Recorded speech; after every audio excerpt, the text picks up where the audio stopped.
1997 அருணாச்சலம் என்ற வெற்றி படத்தையும் 1999 படையப்பா என்ற மாபெரும் வெற்றி படத்தையும் தந்த சூப்பர் ஸ்டார் ரஜினிகாந்த் ஏறக்குறைய 3 ஆண்டுகள் இடைவெளிக்கு பின்னாலே நடித்த படம்தான் பாபா.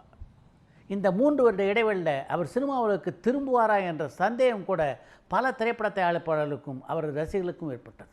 அந்த அளவிற்கு ஆன்மீகத்தை கட்டி தழுவி கொண்டிருந்தார் ரஜினி. தென்னிந்திய நடிகர் சங்கத்தின் சார்பிலே சிங்கப்பூரில் நடைபெற்ற கலை விழாவிலே நடிகன் ஆன்மீகவாதி இந்த 2 வாழ்க்கையில் உங்களுக்கு எது பிடித்திருக்கிறது என்ற ஒரு ரசிகரின் கேள்விக்கு ஆன்மீகவாதியாக இருப்பது தான் இப்போது அதிகம் பிடித்திருக்கிறது என்று பதில் சொன்னார் ரஜினி. அதற்கு அடுத்தபடியாக அவர் சொன்ன பதில் தான் இன்னும் முக்கியமானது.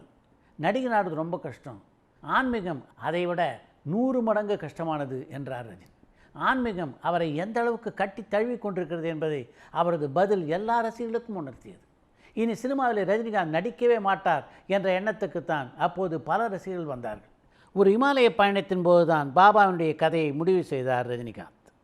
அந்த கதைக்கு மூலம் இமாலயத்திலே உள்ள மகாபாதர் பாபா தான். ரஜினிகாந்துடைய திரைப்பட வாழ்க்கையிலே மிக முக்கியமான படங்களாக அமைந்த அண்ணாமலை, பாட்ஷா, வீரா ஆகிய படங்களை இயக்கிய சுரேஷ் கிருஷ்ணா தான் பாபா திரைப்படத்தினை இயக்குகின்ற பொறுப்பினை ஏற்றார்.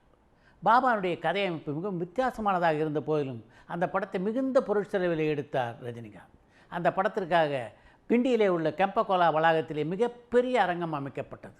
பாரிமுனையிலே உள்ள காளிகாம்பாள் கோயிலை அங்கே தத்ரூபமாக அப்படியே கொண்டு வந்து நிறுத்தினார் ஆர்ட் டைரக்டர் ஜி.கே. பாபா படமே தன்னுடைய கடைசி படமாக இருக்கும் என்று கூட ஒரு காலகட்டத்திலே அறிவித்தார் ரஜினிகாந்த். இந்த படம் மிகப்பெரிய வெற்றி பெற்றால் நிச்சயமாக நான் திரைப்படங்களிலே தொடர்ந்து நடிக்க மாட்டேன் என்று கூட ஒரு அறிக்கையினை வெளியிட்டார். ஆனால் ரஜினிகாந்த் எதிர்பார்த்ததுக்கு மாறாக பாபா திரைப்படம் மிகப்பெரிய தோல்வியை சந்தித்தது. அந்த படத்தை பொறுத்த வரைக்கும் மிக அதிகமான விலையை கொடுத்து எல்லா விநியோகஸ்தர்களும் அந்த படத்தை வாங்கியிருந்தார்கள். அவங்க எல்லாரும் என்ன செய்வது என்று புரியாமல் தத்தளித்தார்கள். அப்படிப்பட்ட காலகட்டத்தில் விநியோகஸ்தர் எல்லோரையும் அழைத்து உங்களுக்கு எவ்வளவு நஷ்டம் என்று சொல்லுங்கள், அத்தனை நஷ்டத்தையும் திருப்பி தந்து விடுகிறேன் என்று அறிவித்தார் ரஜினிகாந்த். தமிழ் சினிமா உலகத்தை பொறுத்த வரைக்கும் விநியோகஸ்தர்கள் பட்ட நட்டத்தை முழுமையாக அடைத்த முதல் கலைஞன் என்றால் அது ரஜினிகாந்த் தான். ரஜினிகாந்துடைய திரைப்பட வாழ்க்கையை பொறுத்த வரைக்கும் அவருடைய தோல்வி படங்கள்னு பார்த்தீங்கன்னா 2% படங்கள் கூட இருக்காது. ஆனாலும் பாபா திரைப்படம் தோல்வி அடைந்த உடனே பலரும் இனிமேல் ரஜினிகாந்த் மார்க்கெட் அவ்வளவுதான், ரஜினிகாந்தால் திரைப்படங்களில் நடிக்க முடியாது, நடித்தாலும் மக்கள் பார்க்க மாட்டார்கள் என்றெல்லாம் படு கேவலமான விமர்சனங்களை தொடர்ந்து பரப்பத் தொடங்கினார்கள்.